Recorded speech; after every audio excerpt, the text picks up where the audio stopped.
Today we're going to start an onion experiment. Stick around. Oh, hey, welcome home. As you can see right now, it is a nasty rainy day out here in the garden, so it's a good day to be inside and start an experiment. Cheers, everybody. Happy gardening. Hope everybody's having a good day, a good week. I'm breathing. I'm having a fantastic day. Thanks the good Lord for it. Even though the weather is nasty outside, He knows what He's doing and we need it.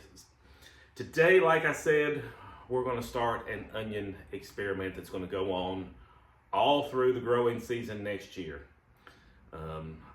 I want to see three different things that happen with onion seedlings. The first one is going to be germination.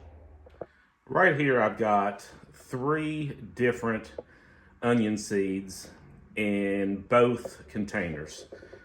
On this side over here, I've got the Red Creole, I've got the Vidora, and I've also got the Texas Grano.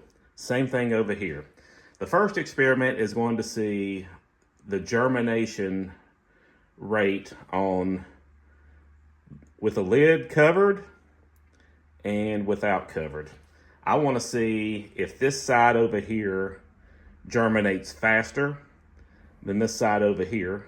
And then I also want to see as far as how many different cells germinate. If there's more germination on this side versus this side over here. Up here, I started these about a month ago with the same seeds. I think the only difference being I had the red burgundy instead of the red creole. These were old seeds, so I'm not sure if that was the issue.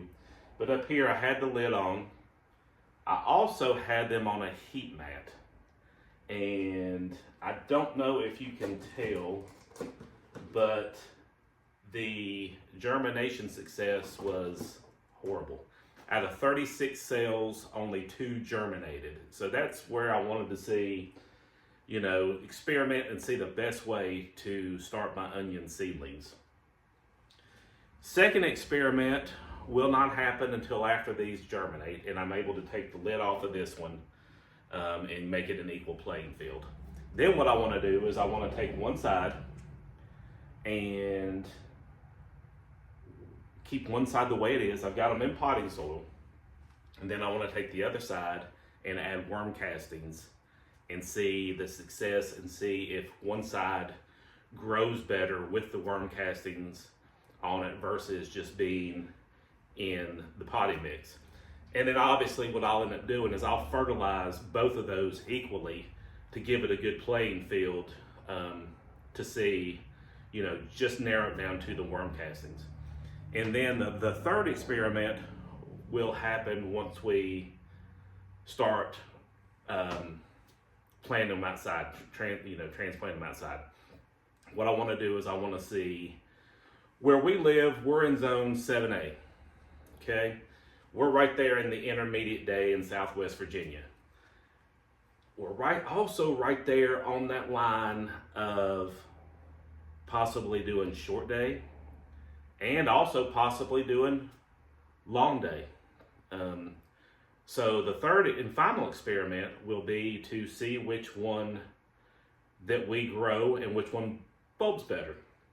Last year I did the intermediate day, and I know I got them out too late. I got them out way too late. They didn't have enough time to develop the leaves and didn't have enough rings. The bulbing was horrible. That's why I've started these in here. It's November, and that's why I've started these already for next year. Here in zone 7A, as far as short day onions go, the daylight will reach the proper, length in February. So I'll have to get these out late January, early February to start the bulbing process on these. But I want to see which grows better, the short day, the intermediate day, or the long day. And what I'll end up doing, this is exciting. I want to, if I'm going to maximize what I put out there, I want to know which variety, or as Danny says, variety, gives me the most success. So that's where this experiment's coming. I also want to make sure I want to see which way gives me the best growth inside. That's the exciting part of this experiment. What I'm going to end up doing is I'll put all of these in a playlist. Periodically, we'll update as the year goes on this onion experiment. The first update will be which side gives me the first seedling, and then we'll update again on which side looks like it did germinate better. There's no proper way to, I'm not going to count, the seedlings, because this tray may have more than this tray has in it. Onion seedlings are hard to portion out correctly. But I think visibly we'll be able to see which tray germinates better. And then we'll go from there. It's exciting. I can't wait. I can't wait to get the results. It's going to stink having to wait till the end of summer to find out the results of these. But I look forward to the journey and hope you guys come along with me. If you're new to the channel, please hit that like button. Do me a huge favor and hit that subscribe. If you love us, share us with all your friends. If you hate us, please share us with your enemies. I would love to get on their nerves more than anything. And we'll see you next time. Happy gardening.